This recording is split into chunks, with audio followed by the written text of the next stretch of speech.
আসসালামু আলাইকুম। করোনাকালীন এই মহা দুর্যোগের সময় পরন্তু বিকালবেলায় আমার ষষ্ঠ সেমিস্টারের প্রিয় সকল ছাত্রছাত্রীদের শুভেচ্ছা জানাচ্ছি। আমি নাজমুল হাসান নাজিম। আজকে আমাদের বিষয়বস্তু হলো কৃষি অর্থনীতির চাহিদা এবং উৎপাদন বিধি। প্রথমেই আমি আসি, যোগান কাকে বলে? সাপ্লাই। যোগান হলো একটি নির্দিষ্ট সময় নির্দিষ্ট দামে বিক্রেতাগণ কোনো দ্রব্যের যে পরিমাণ বিক্রি করতে রাজি হয় তাকে যোগান বলে। অর্থাৎ তোমার কাছে একটা মজুদ থাকবে, ওই মজুদ থেকে একটা লোক নির্দিষ্ট দামে একটি নির্দিষ্ট সময় যখন কোনো জিনিস বিক্রি করবে তখনই তুমি তাকে যোগান বা সাপ্লাই বলবে। অধ্যাপক মেয়ার্স এর মতে তিনি বলছেন, কোনো নির্দিষ্ট সময় বিভিন্ন সম্ভাব্য দামে কোনো দ্রব্যের যে পরিমাণ বিক্রয়ের জন্য উপস্থাপন করা হয় তার তালিকাকে যোগান বলে। অন্যদিকে অধ্যাপক রেগান এবং থমাসের মতে কোনো ফার্ম নির্দিষ্ট দামে কোনো দ্রব্যের যে পরিমাণ দ্রব্য বিক্রয়ের জন্য ইচ্ছা পোষণ করে তাই হলো যোগানের পরিমাণ। এই থেকে তোমরা বুঝতে পারছো যোগান বাই সাপ্লাই কাকে বলে। এখন আসো মজুদটা কি। এই যে এখানে একটা চিত্র দেখতে পাচ্ছ তোমরা, এই চিত্রটা হলো আমার মজুদ। মনে করো এই মজুদ রাখলাম, আমি কোনো দ্রব্য বিক্রি করব। এই মজুদ থেকে এই যে দেখো উপরের অংশটা, এইটা আমি বিক্রয় করব একটা নির্দিষ্ট দামে নির্দিষ্ট সময়। তাইলে আমার পুরাটা ছিল মজুদ, আর এই বিসিকে আমি বলবো যোগান। এখন আসো যোগান বিধি কি। Law of supply. যোগান বিধি বলছে কি, অন্যান্য অবস্থা অপরিবর্তিত থাকলে সব কিছু ঠিক থাকবে, সেই ক্ষেত্রে যদি দাম বৃদ্ধি পায় তাহলে যোগান বাড়বে এবং দাম কমলে যোগান কমবে। অধ্যাপক মেয়ার্সের মতো অন্যান্য সব কিছু, ওই যে সংজ্ঞাটা দিয়েছে, অপরিবর্তিত থেকে যদি কোনো দ্রব্যের দাম বাড়ে তবে তার যোগান বাড়ে এবং দাম কমলে যোগান কমবে। রেগান এবং থমাস আবার বলেছেন, যোগান বিধি দাম ও যোগানের পরিমাণের মধ্যে ধনাত্মক সম্পর্ক নির্দেশ করে। অর্থাৎ যোগান বাড়লে দাম বাড়বে এবং দাম বাড়লে যোগান বাড়বে, দুইটাই ধনাত্মক, পজিটিভ। যোগান সূচি। যোগান সূচি কাকে বলে? তোমরা আগে পড়েছিলে চাহিদা সূচি, আজকে হলো যোগান সূচি। এখানে দেখা যাচ্ছে এটা হলো প্রাইস আর এটা হলো সাপ্লাই, যোগান। যখন 10 টাকা দাম ছিল তখন যোগান ছিল 5টা, যখন দাম বেড়ে 20 টাকা হলো তখন যোগান 10, যখন দাম বেড়ে 30 হলো যোগান 15, যখন 40 হলো তখন হলো যোগান 20। এখানে দেখতে পাচ্ছ যে দাম বাড়ার সাথে সাথে যোগানের পরিমাণও বেড়ে যাচ্ছে। যোগান রেখা। যোগান রেখা কি? এই যে দেখো ওই সূচিটাকেই আমি যোগান রেখায় একটা গ্রাফিক্যাল বোঝাতে চেষ্টা করেছি। এটা হলো মূল্য আর এটা হলো যোগান। দেখো যখন 10 টাকা দাম হয় তখন যোগান হয় 5, যখন 20 হয় তখন যোগান হয় 10, যখন দাম হয় 30 টাকা তখন যোগান হয় 15। এইভাবে যখন তোমার মূল্য 100 টাকা হলো তখন তোমার যোগানের পরিমাণ হলো 50। এই যে রেখাটা দেখছো এই রেখাটাকে বলা হয় যোগান রেখা। এখন যোগান রেখা কেন ডান দিকে ঊর্ধ্বগামী হয়? দুইটা কারণ। একটা হলো যোগান বিধি আর একটা হলো উপকরণ নিয়ম। যোগান বিধিতে আমরা কি বলেছি? অন্যান্য অবস্থা অপরিবর্তিত থাকলে দাম বৃদ্ধি পারলে যোগান বাড়ে এবং দাম কমলে যোগান কমবে। এই সমভোগী সম্পর্কের কারণেই যোগান রেখা ডান দিকে ঊর্ধ্বগামী হয়। আর চাহিদার বেলা ছিল হলো উল্টামুখী, যার জন্য ওটা নিচমুখী ছিল। আর ওটা কি? উপকরণের নিয়োগ। কোনো দ্রব্যের দাম বৃদ্ধি পেলে উৎপাদক তার উপকরণ উক্ত দ্রব্য উৎপাদনে বেশি নিয়োজিত করে। যখনই সে দাম পাবে তখন করে কি, সে উপকরণটা বেশি নিয়োজিত করে। দাম বৃদ্ধি পেলে যোগান বাড়বে, দাম ও যোগানের মধ্যে এরূপ প্রত্যক্ষ সম্পর্কের কারণে যোগান রেখা ডান দিকে ঊর্ধ্বগামী হয়।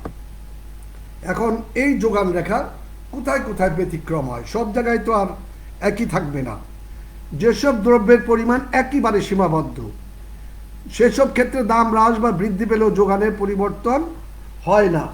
এটাতে বোঝা যায়, দেখো তুমি মনে করো যে জয়নাল আবেদিনের শিল্পকর্ম, যদি জয়নাল আবেদিনের শিল্পকর্ম যোগান দেওয়া সম্ভব না, কারণ এটা সীমিত, দাম বাড়লেও এখানে যোগান দেওয়া যাবে না, দাম কমলেও যোগান বৃদ্ধি করা যাবে না।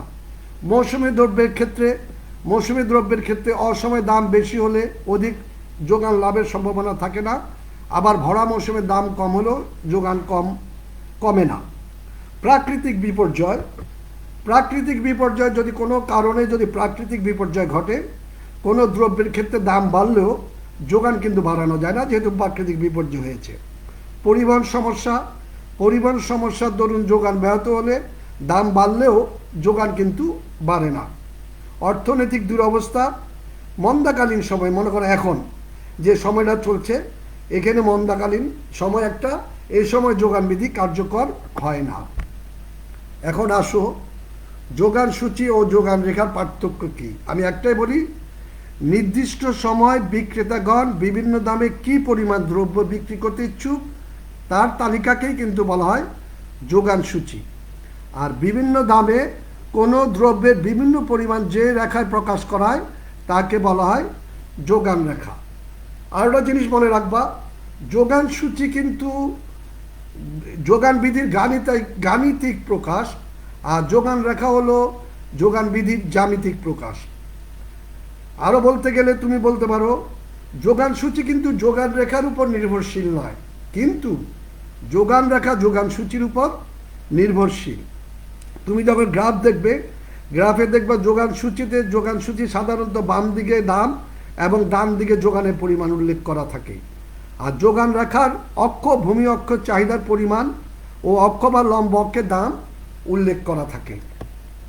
এখন আসো এই যোগানের উপর প্রভাব বিস্তারকারী বিষয়সমূহগুলো কি কি বিষয়ের উপর এই যোগানটা নির্ভর করে।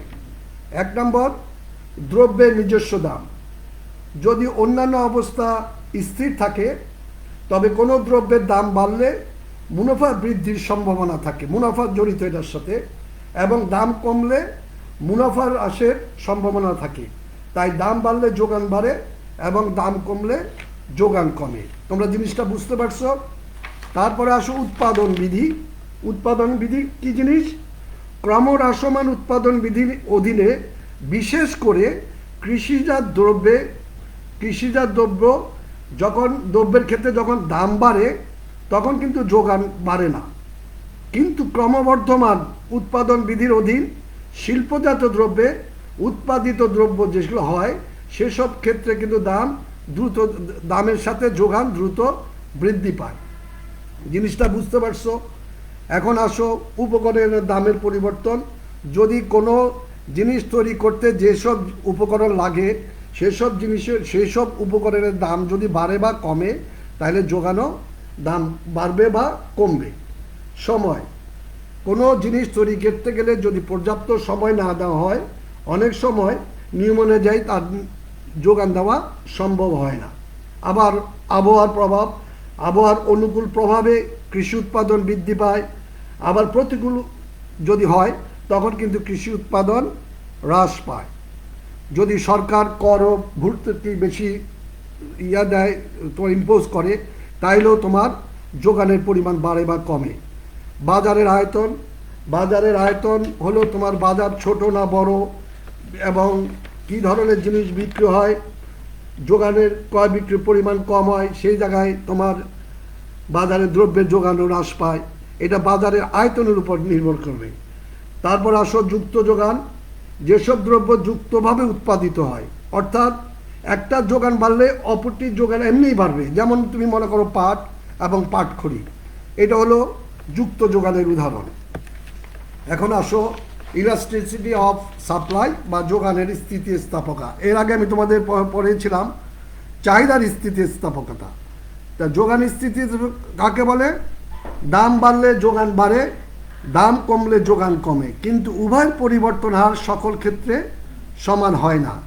কোনো ক্ষেত্রে উভয় পরিবর্তন হার সমান হয়, আবার কোনো ক্ষেত্রে দামের পরিবর্তনের চেয়ে যোগানের পরিবর্তন বেশি হতে পারে। দামের আপেক্ষিক পরিবর্তনের ফলে যোগানের যে পরিবর্তন ঘটে তাকে আমরা স্থিতিস্থাপকতা বলবো। ঠিক চাহিদার মতো যোগানের স্থিতিস্থাপকতাও 5 প্রকার। কি কি? একক, একক অপেক্ষা বেশি, একক অপেক্ষা কম, শূন্য স্থিতিস্থাপকতা এবং অসীম স্থিতিস্থাপকতা। এখন এটাকে আমরা কি দ্বারা প্রকাশ করি? E S, elasticity of supply. E S সমান সমান 1 কখন? যদি দ্রব্যের দামের দ্রব্যের দামের অনুপাতে যদি যোগান একই হারে পরিবর্তিত হয়, তখন তবে যোগানের স্থিতিস্থাপককে বলবো আমরা 1 এককের সমান। তারপরে আসো 1 একের অধিক স্থিতিস্থাপকতা। এখানে খেয়াল করো, কোনো দ্রব্যের দাম, দেখো দ্রব্যের P1 থেকে P2 যে পরিবর্তন হয়েছে তার থেকে কিন্তু যোগানের পরিবর্তনটা কিন্তু বেশি হয়েছে। এই জন্য এটাকে বলা হয় 1 অধিক স্থিতিস্থাপকতা, 1 অপেক্ষা কম স্থিতিস্থাপকতা। দেখো যখন দাম P1 থেকে P2 হয়েছে, P1 থেকে P2, তখন দেখো Q1 থেকে Q2 কিন্তু কম হয়েছে, এই জন্য একে বলা হয় কম স্থিতিস্থাপকতা। নাম্বার 4, শূন্য স্থিতিস্থাপকতা। দেখো এখানে চাহিদা যা ছিল আগে P2 থেকে P1 যখন দাম হয়েছে তখনও কিন্তু একই স্থিতিস্থাপকতা, কোনো পরিবর্তন হয় নাই, তাইলে এটাকে আমরা বলছি শূন্য স্থিতিস্থাপকতা। আরটা আছে অসীম। অসীম কি বলছে? দামের পরিবর্তন। এই দেখো এই দামের পরিবর্তন ছাড়াই Q1 ছিল আমার যোগান, এই Q2 হয়েছে, তাইলে আমার এই দামের পরিবর্তন ছাড়াই আমার Q1 থেকে Q2 হয়েছে, তাইলে এটাকে আমরা বলবো যোগানের স্থিতিস্থাপকতা হলো অসীম। তোমরা অবশ্যই এখন বুঝতে পারছো ইলাস্টিসিটি অফ সাপ্লাই কি জিনিস এবং কাকে কোনটা বলে, এটা তুমি বুঝতে পারছো। এখন আসো ভূমি, ল্যান্ড। ল্যান্ড কাকে বলে? ল্যান্ড হলো অর্থনীতিতে পৃথিবীর সকল প্রাকৃতিক সম্পদকে আমি ভূমি বলবো। অন্যথায় ভূমি হলো ভূপৃষ্ঠের উপরিভাগ। এখন এই ভূমির কতগুলা বৈশিষ্ট্য আছে, এই বৈশিষ্ট্যগুলা না থাকলে আমি তাকে ভূমি বলবো না। প্রথম কথা হলো ভূমি প্রকৃতির দান। ভূমি প্রকৃতির একটি বিরাট অবদান, তার কোনো উৎপাদন খরচ নাই, মানুষ ভূমি সৃষ্টি করতে পারে না, মানুষ তার উত্তম ব্যবহারের জন্য মুক্ত হস্তে দান করতে পারে, তাহলে এটাকে আমরা বলবো ভূমির প্রথম বৈশিষ্ট্য। ভূমির যোগান সীমাবদ্ধ। 2 নম্বর কি বলো? ভূমির যোগান সীমাবদ্ধ। ভূমি প্রকৃতির দান বিধায় এর যোগান সীমাবদ্ধ। মানুষ তার চেষ্টা দ্বারা ভূমির পরিমাণ কিন্তু বাড়াতে পারে না। উৎপাদনের অন্যান্য উপাদানের মতো ভূমির যোগান মানুষ দ্বারা বাড়ানো বা কমানো সম্ভব না হতে পারে। তারপরে আসো ভূমির উর্বরতা শক্তির তারতম্য রয়েছে। ভূমির উর্বরতার দিক থেকে বিচার করলে দেখো পৃথিবীর যত ভূমি আছে তা একই গুণ সম্পন্ন না। উর্বরতা শক্তির উপর ভিত্তি করে শ্রেণীবিন্যাস করলে এদেরকে বিভিন্ন ভাগে ভাগ করা যায়। যারা আমার এগ্রিকালচারের ছাত্র তারা এরা ভালোই বোঝো। ভূমি ক্রমহ্রাসমান ও বিধির অধীন। ভূমি কিন্তু হস্তান্তরযোগ্য নয়। ভূমি অক্ষয়। ভূমির আবস্থানিক সুবিধা রয়েছে। ভূমি চিরস্থায়ী। এই কয়টা যদি সুবিধা থাকে, বৈশিষ্ট্য থাকে, তবেই তাকে আমি ভূমি বলবো। এখন আসলে লেবার, শ্রম, কারণ আমি তোমাদেরকে উৎপাদন পড়াবো। উৎপাদন পড়াতে গেলে আমার এই যেটা কয়টা জিনিস এটার সাথে জড়িত। শ্রম কাকে বলো? আমি শ্রম অর্থ হলো একটা পরিশ্রম, তাই পরিশ্রমকেই আমি শ্রম বলবো। অর্থনীতিতে সকল পরিশ্রম বা কাজকে শ্রম বলা যায় না। কাকে তুমি শ্রম বলবা? যে শারীরিক বা মানসিক পরিশ্রমের ফলে অর্থ আয় করা যায় তাকেই আমি শ্রম বলবো। এই শ্রমেরও আবার কতগুলি বৈশিষ্ট্য আছে। যেমন শ্রম একটি জীবন্ত উপকরণ। কি বোঝাচ্ছে এটাতে? শ্রম জীবনের শক্তি থেকে শ্রম সৃষ্টি হয়। যার জীবন আছে তার থেকে কিন্তু শ্রম সৃষ্টি হয়। শ্রমিক যতক্ষণ কাজ করে ততক্ষণ শ্রমিকের অস্তিত্ব থাকে। তেমনি শ্রম ক্ষণস্থায়ী হয়। শ্রম ও শ্রমিক অবিচ্ছেদ্য। শ্রমিক শ্রম বিক্রয় করে, তবে নিজেকে নয়। তার মানে কি? একজন মানুষ মজুরির বিনিময়ে তার শ্রম বিক্রি করে, নিজেকে নয়। মজুরির বদলে একজন শ্রমিককে কেবল সেবাই ভোগ করা যায়, তার দেহ মনের উপর আধিপত্য বিস্তার করা যায় না। ঠিক এভাবে শ্রমের যোগানের পরিবর্তন সময় সাপেক্ষ, শ্রমের দর কষাকষির ক্ষমতা থাকে, শ্রম অপেক্ষাকৃত গতিশীল, শ্রমের উৎপাদন উপাদান ও উদ্দেশ্য বটে। এ হলো শ্রমের বৈশিষ্ট্য। এখন স্কিল, শ্রমের দক্ষতা। দক্ষতা কাকে বলবো, স্কিলনেস কাকে বলবো? কাকে বলবো? শ্রমিকের উৎপাদন ক্ষমতাকে শ্রমের দক্ষতা বলা হয়। কতটুকু সে উৎপাদন করলো, তাহলে কোনো নির্দিষ্ট সময় একজন শ্রমিক যে পরিমাণ দ্রব্য সামগ্রী উৎপাদন করবে তাতে শ্রমের দক্ষতা, তবে শ্রমের দক্ষতা বাড়বে। শ্রমের দক্ষতা বাড়লে পূর্বের তুলনায় উৎপাদনও বাড়বে। এই দক্ষতার নির্দেশক কয়টি? 4টি। কি কি দিয়ে তুমি বুঝবা যে তার দক্ষতা হয়েছে কিনা? এক হলো তার কাজ করার ক্ষমতা, তার কাজ করার ইচ্ছা, সংগঠনের নৈপুণ্যতা এবং সামাজিক নিরাপত্তার প্রতিষ্ঠা। এই কয়টা জিনিস হলে তুমি যদি তার নির্দেশ করে তবে তার দক্ষতা হয়েছে বলে বোঝা যাবে। দক্ষতার নির্দেশক কোনগুলা? এই যে দক্ষতা, কাজ করার যে ক্ষমতা, এটা কিসের উপর নির্ভর করবে? তার শারীরিক, তার জলবায়ু, স্বাস্থ্যগত, জাতিগত গুণ, শিক্ষাগত যোগ্যতা, চিকিৎসার সুবিধা, কারিগরি যোগ্যতা, নৈতিক যোগ্যতা, বুদ্ধিগত যোগ্যতা, এগুলোর উপর নির্ভর করবে। তাহলে কাজ করার ইচ্ছা কিসের উপর নির্ভর করবে? তার কাজ করা কাজের পরিবেশ আছে কিনা, কাজের কি কি শর্তাবলী ছিল, কাজের সময় কখন, রাত্রে না দিনে, বিনোদনের সুযোগ আছে কিনা, তারপর তার ঘন্টা কাজ করার পরে সে রেস্ট নিতে পারছে কিনা, কি কি যন্ত্রপাতি ব্যবহার করবে, নিরাপত্তামূলক ব্যবস্থা কি, তার কাঁচামালের প্রাপ্যতা কি, শ্রমিক সংঘ আছে কিনা, এসবের উপর নির্ভর করে এসব কাজ করার ইচ্ছাটা নির্ভর করবে। এখন আসো উৎপাদন, প্রোডাকশন কাকে বলবো? সাধারণভাবে উৎপাদন বলতে কোনো দ্রব্য সৃষ্টি করাকে বোঝায়। কোনো দ্রব্য সৃষ্টি করাকে তুমি বলবে উৎপাদন। উৎপাদন হলো উপযোগ সৃষ্টি করা। তাই মৌলিক অর্থে কোনো দ্রব্যের উপযোগ সৃষ্টি করাকে উৎপাদন বলা হয়। মানুষ কোনো কিছু সৃষ্টি করতে পারে না, এই কথা মনে রাখবা। মানুষ কোনো কিছু সৃষ্টি করতে পারে না, শুধুমাত্র কারিগরি জ্ঞান ও বুদ্ধিমত্তা দিয়ে যা ন্যাচারালি যে প্রোডাক্ট, যে প্রকৃতির যে পদার্থ, যে দ্রব্য পাইছে তার পরিবর্তন করে শুধু উপযোগ সৃষ্টি করতে পারে। তাই উপযোগ সৃষ্টি করাকে আমরা অর্থনীতিতে উৎপাদন বলবো। অধ্যাপক ড্যানিয়াল বি গুইটসের মতো উৎপাদন হলো এমন একটি পদ্ধতি যা দ্বারা মানুষ প্রকৃতির প্রদত্ত বস্তুকে ভোগের উপযোগী করে তুলতে পারে। তাহলে তোমরা বুঝতে পারছো প্রোডাকশন কি, উৎপাদন কি। এখন আমি আগেও ক্লাসে নিয়েছিলাম যে উপযোগ কাকে বলে।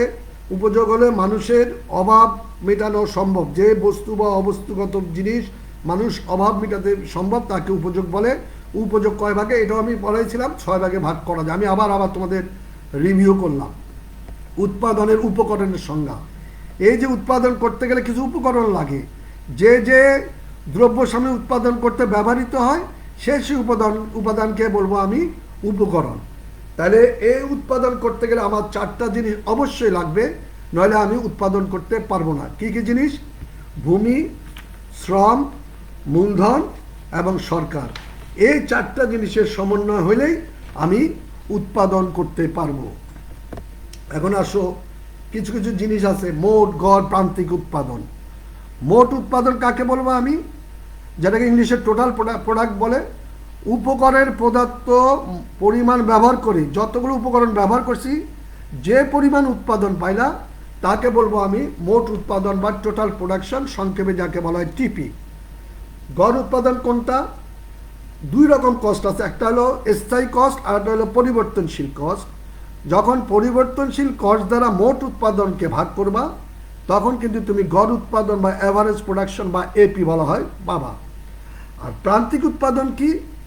সেটা হলো যদি তোমার সব উপকরণ স্থির বা অপরিবর্তিত থাকে, তাহলে পরিবর্তনশীল উপকরণ এক একক পরিবর্তন। তোমার মনে করো আগে ছিল 2 থেকে তুমি 4 করলা, তাহলে এই যে এক একক পরিবর্তনের ফলে তোমার মার্জিনাল প্রান্তিক কি উৎপাদন হলো তাকে আমি বলবো মার্জিনাল প্রোডাকশন বা প্রান্তিক উৎপাদন, যাকে আমি সংক্ষেপে এমপি বলে থাকি। উৎপাদন বিধি।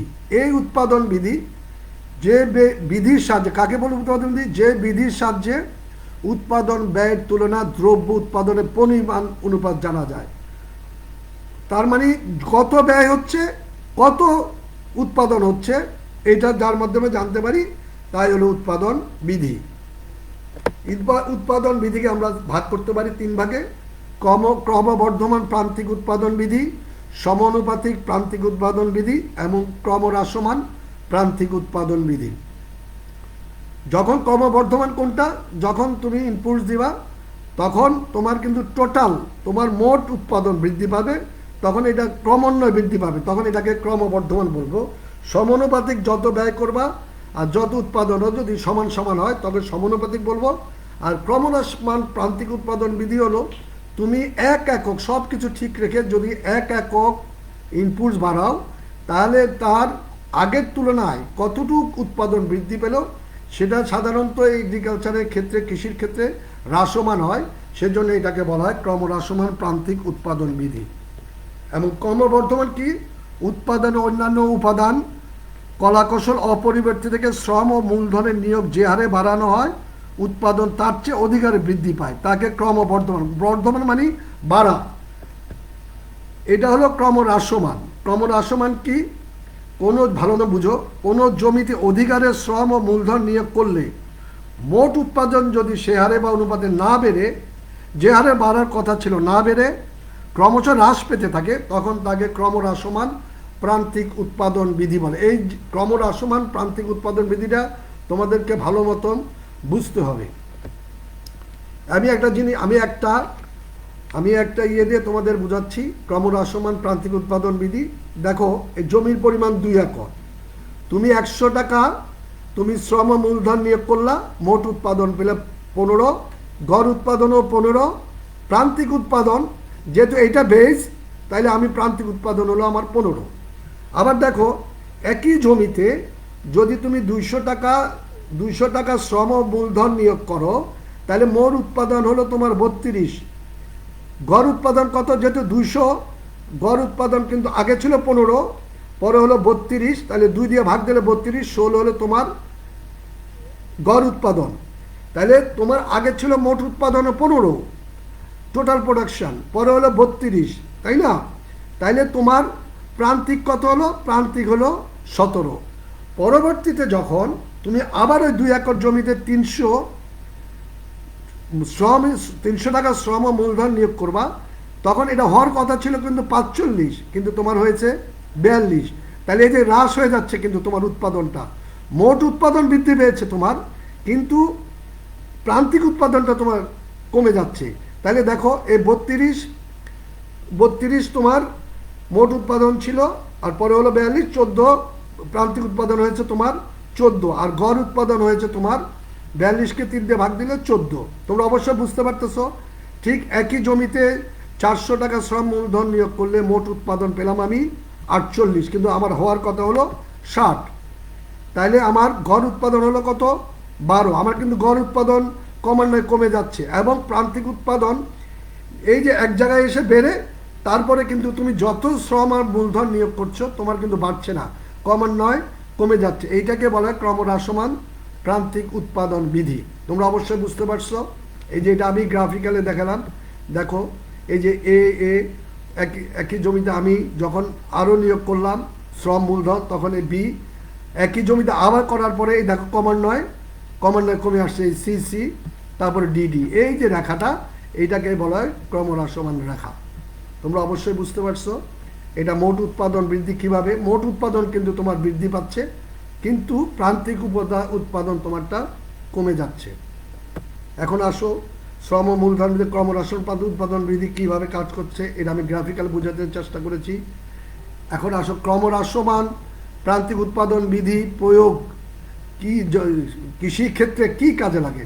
যে জমি যোগান সীমাবদ্ধ থাকলে মানুষ ইচ্ছা করলে জমির পরিমাণ বৃদ্ধি করতে পারে না। তুমি ইচ্ছা করলে পারবা, কখনোই পারবা না, কিন্তু শ্রম মূলধন সঙ্গে ইত্যাদি যোগান মানে ইচ্ছা মতো বৃদ্ধি করতে পারে।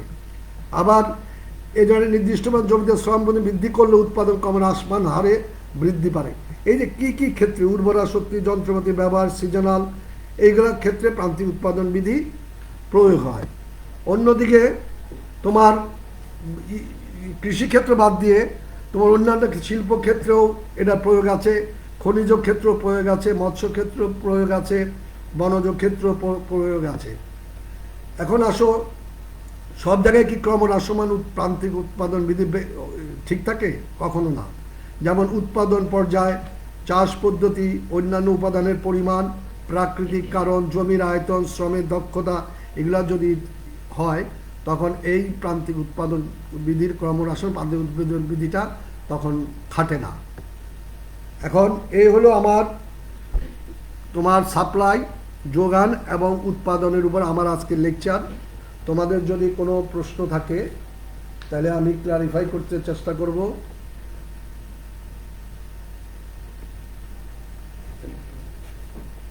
মার্জিনাল প্রোডাক্ট, একজন বড় সজীব প্রশ্ন করেছে যে এমপি কিভাবে বের করব। তুমি এমপি কিভাবে বের করবা, এই যে আমি তোমাকে আগের স্লাইডে নিয়ে যাই। এই যে দেখো এমপি, তোমার আগে মোট উৎপাদন ছিল 15, তাই না? কিন্তু একই জিনিস যখন আমি 2 করে আবার 200 করলাম, তখন আমার বেস কিন্তু 15 পরে আমি 32 আসলাম। তাহলে এই 15টা থেকে 32 কত ডিফারেন্স? এই যে 17, এই 17টাই হলো আমার এমপি। ঠিক পরেরটাই দেখো যে আমার টোটাল প্রোডাকশন কিন্তু 42 বেড়েছে, কিন্তু যখন তুমি 32 থেকে 42 তুমি বিয়োগ করবা যে টোটাল প্রোডাকশন কতটুকু বেড়েছে, যদি সব কিছু ঠিক থাকে তখন দেখো এই 10। তার মানে আগের যে শ্রম আর মূলধন ছিল তার একই শ্রম মূলধন খাটে তুমি যেটা পাবা ওইটার বিয়োগফলকেই এমপি বলা হয়, এমপি বের করতে হয়। তোমাদের ধন্যবাদ আজকে আমার এই ক্লাস শোনার জন্য। আগামী ক্লাসে আবার দেখা হবে। সেই পর্যন্ত তোমরা সুস্থ থাকো, সুস্থ সবল থাকো, এই আশাবাদ ব্যক্ত করছি।